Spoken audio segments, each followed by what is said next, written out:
So, I told you I have a liking for bad poetry. I've been lots of things. I've been a soldier.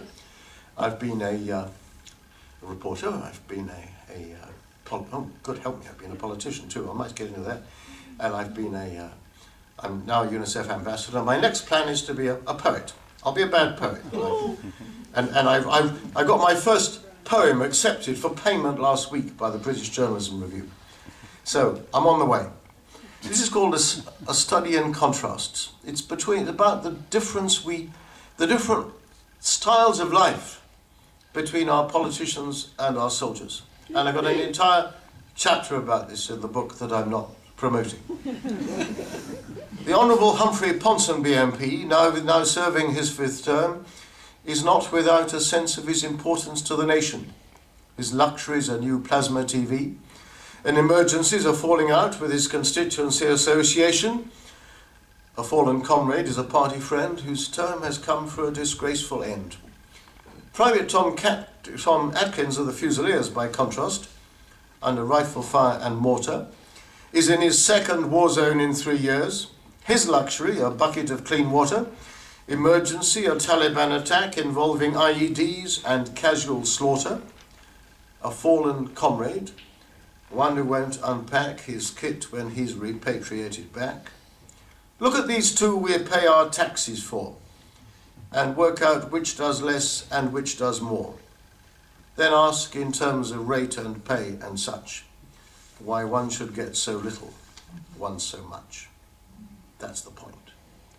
This is why, I mean, I was an MP for 4 years. I don't know how I got into it. I was conned into it. I mean, it's in the book you mentioned, boss, but it's, I never had an ambition, but I fell into it in May 1997. I can say that from Vietnam to Biafra to Nicaragua to El Salvador is the most shocking experience of my life.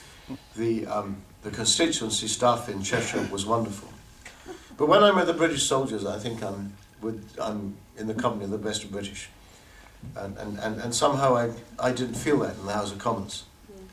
And I sort of got by, but I am absolutely astonished by the MP's expenses scale. I think it tells us things that we needed to know. And maybe the book that I'm not promoting was informed by a sense of envy that I could have made £62,000 in those 4 years, but I didn't know I would. I didn't know how to do it. I mean, I didn't know I could claim £400 a month for my grocery bills at your expense, thank you very much. Unlimited amounts of petty cash. And the thing that really got me was the hanging baskets. I don't know if you saw Margaret Beckett being lynched on Question Time in May last year. It turned out that over the years she'd claimed more than £1,000 of our money for hanging baskets and potted plants. Well, I wish you to know that in the summer of 2000, my last summer as an MP, I bought a hanging basket at the village of Mere near Knutsford. It cost me £15.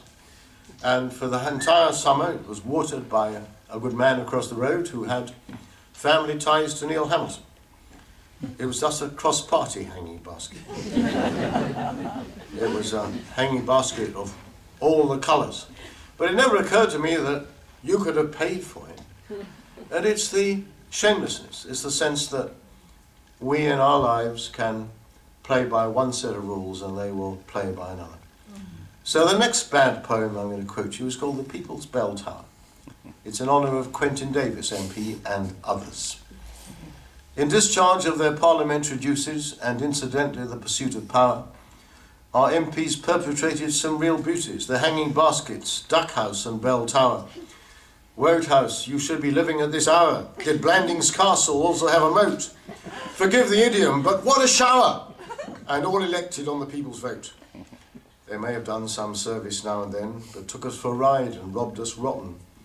Surely we shall not be deceived again, nor will their misdemeanours be forgotten. Henceforth, let no one ever have the nerve to say we get the members we deserve. Well, we probably will. Now, if only you lived in Suffolk. I come from Suffolk. I'm the youngest old soldier of the Suffolk Regiment. There's a wonderful mole element in Suffolk politics. because John Gummer, who is the MP for Suffolk Coastal, and I was at Cambridge with him ever so long ago, and when I rocked up in the House of Commons 50 years later, he's exactly the same now as he was then. He still talks too much. He never uses two words when one will do. It doesn't matter. But he came unstuck on a matter of household pests and garden pests and moles and mole traps. Fine, and he was charging the taxpayer for those. And the interesting thing is that and he's now, as a result of that and other things, he's going to retire from Parliament. But his son, Ben Gummer, as the generations go, is standing in Ipswich against the sitting MP for Ipswich, the Labour MP. And guess what his name is? Mr. Chris Mole. It's wonderful. It's wonderful. Our MPs have given us so much pleasure and so much and so much pain. I think that the answer lies with us as people. I'm doing what I can. I took part in a Hazel Must Go rally last September in Salford. Believe me, the people of Salford are really wound up against Hazel. On the 4th of February, there's going to be a meeting where they're going to select a candidate. And I know, if I told you I'd have to kill you all, which would be messy, a very good man who's going to, I think, going to stand against her and can scare lots of bits out of her. And I think Alan Duncan is vulnerable, and I think a lot of people are vulnerable, and I hope Keith Vaz is vulnerable. I went up to Leicester East in disguise 2 months ago wearing a dark suit. So, you know, it's up to us. And there's a negligible man called Alan Meal in Mansfield. We think we can get rid of him. And Saturday before last I was in Dewsbury, where a British Asian called Kizar Iqbal is standing against Shahid Malik. There are all kinds of possibilities. But if you just sit around and wait for bad things to happen, bad things are going to happen. So it's up to us. So, you know, I'm doing my best. In the last election, I've stopped standing for Parliament because I'm too old. I think 70 years and 10+1 is a bit on the elderly side, but goodness, I help other people. In 2005, I helped a wonderful man called Reg Keyes, who lost his son Tom in Iraq. And he stood against Tony Blair in Sedgefield, and I was his assistant spin doctor. And I wrote the draft of the speech he gave at the count, and he improved on it and transmission. He's going to be down on Friday, on Judgment Day, before the Chilcot inquiry. And that's the next thing I want to say. That I think we are living in revolutionary times. I think we are living in the most dangerous times since 1963, at least. I was last year in